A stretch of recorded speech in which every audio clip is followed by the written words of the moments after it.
तर आणखी एक महत्त्वाची बातमी, राज्याचे आदिवासी विकास मंत्री डॉक्टर विजयकुमार गावित यांनी मतदान केलेलं आहे। मूळ गाव असलेल्या नटावत इथं या गावामध्ये जाऊन त्यांनी मतदानाचा हक्क बजावलाय।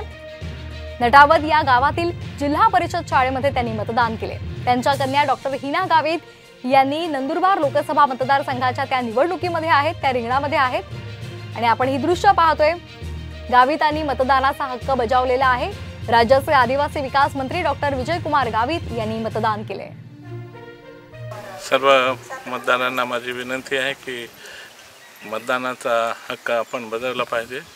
हा राष्ट्रीय हक्क आहे आणि तो निश्चितपणाने प्रत्येकाने बजावून देशाबद्दलचा अभिमान या ठिकाणी दाखवला पाहिजे आणि देशाबद्दलची श्रद्धा त्याच्यामधून निश्चितपणाने दिसते। तर आपण ही दृश्य पाहतोय, गावितांनी मतदानाचा हक्क बजावलेला आहे। गावितांच्या कन्या लोकसभेच्या रिंगणामध्ये आहे। डॉक्टर हिना गावित विरुद्ध गोवाल पाडवी असा सामना इथे रंगतोय आणि आता विजयकुमार गावित यांनी मतदानाचा हक्क बजावलेला आहे। नटाव गावामध्ये त्यांनी मतदान केलेलं आहे। हे दृश्य साम टीव्हीच्या माध्यमातून अनेक दिग्गजांच्या प्रतिष्ठा पडायला लागलेल्या आहेत। चौथ्या टप्प्यातलं मतदान सध्या होत आहे। अनेक नेते मतदानाचा हक्क